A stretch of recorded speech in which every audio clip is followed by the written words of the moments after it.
the second elevator. My name is Lee and I'll be your guide for today's tour. Welcome again to Hoover Dam. The tunnel we're standing in right now is one of 4 50-foot diversion tunnels that were used during construction of the dam. These 4 diversion tunnels were used to divert water around the construction site.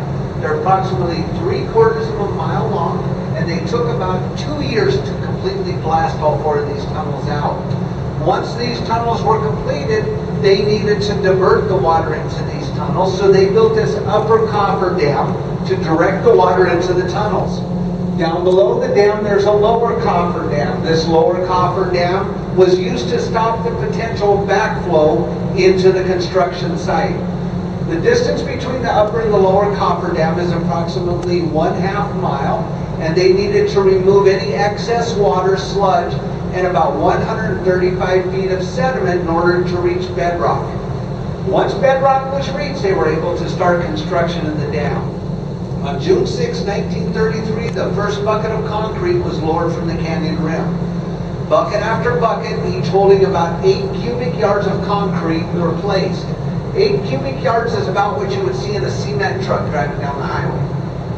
Now on May 29, 1935, the final bucket of concrete was poured and construction of the dam was complete. With construction of the dam now complete, they no longer needed these 4 diversion tunnels. They began to block the fronts off with heavy steel gates. The lake began to fill, overtaking the upper coffer dam. The lower coffer dam was blasted away to allow the flow of water down the river.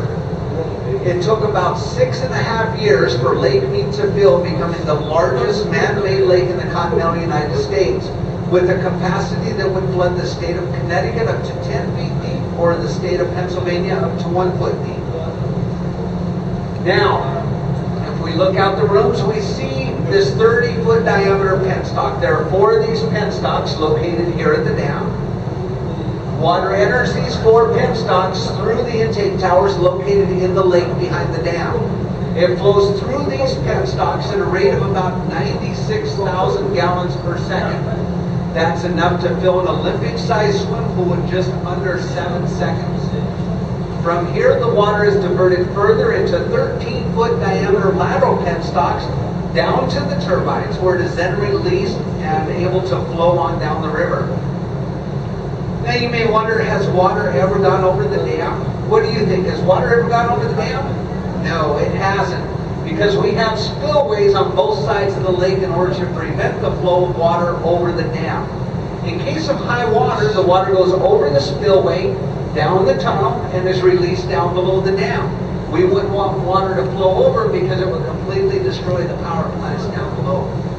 Now you have the opportunity to see these spillways on your own after your tour today. So we're checking out. You can look over the rail and you can see the tunnel where the water would go down, and you can see these heavy steel gates that would come up if there is some heavy water. Now these spillways have been used twice since the construction of the dam. Once in 1941 for a test. That was the first time the water was high enough to be able to use those spillways, and it worked fairly well. 1983, after 2 years of heavy snow in the Rocky Mountains and El Nino, we had high waters coming down the Colorado River. And this photo from July 1983 shows the water 7 feet below the top of the dam. Those walkways going out to those intake towers, the water was above the base of those walkways. All right, that does conclude this portion of the tour. Please let me make my way to the steps. First, I will lead you.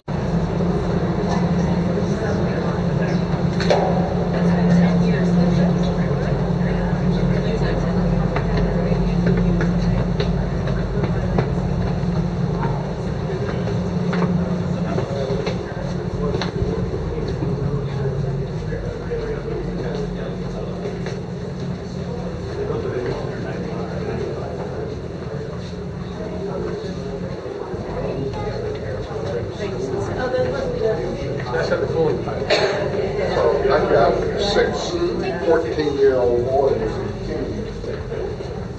Did you take pictures? Awesome.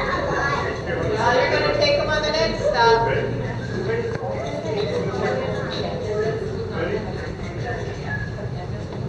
All right, you are.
look down the room, we see 8 of 17 commercial generators that are used to produce electricity here at Hoover Dam.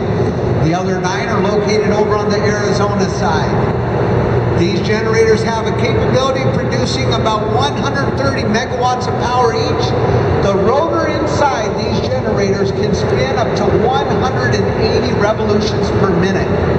The light on top will indicate if the generator is running. We see about 30 feet of each generator. These generators are actually about 70 feet tall. That's about 7 stories. The rest of the generator, that 40 feet, is below the power plant floor. Now that I have your attention directed to the power plant floor, let's look at the rust-colored item that's in the fence down here below the balcony. That is our pellet water wheel. That pellet water wheel is capable of producing 2.4 megawatts of power. We have 2 of those located here at Hoover Dam. We have the one we see here and one over on the Arizona side. These 2 small generators are capable and important to run all the power we need here at the dam and its facilities. If we didn't have these 2 generators, we wouldn't have lighting, and we wouldn't even have the elevators. We'd be climbing 54 flights back to the top. Now let's direct your attention down the room again above the generators. Spanning across the room, we see the green P&H bridge crane. We have 2 of those bridge cranes in this room, one right here up close and one down at the far end of the room. One of those bridge cranes is capable of lifting 300 tons. To give you an idea how much that is, one crane could lift the entire Statue of Liberty. Statue of Liberty weighs in about 225 tons. The 2 of those cranes could be combined to form a super crane, and that's what we need if we need to lift the rotor out of the generator for repairs. Those rotors weigh in about 560 tons.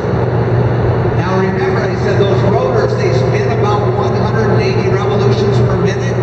That's 560 tons spinning at 3 revolutions per second. One more amazing thing here at Hoover Dam is the Art Deco that's found throughout the dam and the facilities. Everything from the red rafters above the room, to the red and blue generators, to the rust-colored pellet generator and the green power boxes. And if we direct our attention to the floor we're standing on, we have terrazzo marble floor.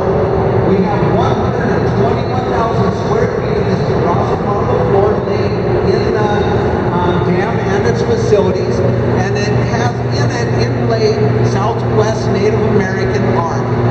Now the color schemes in the art was created by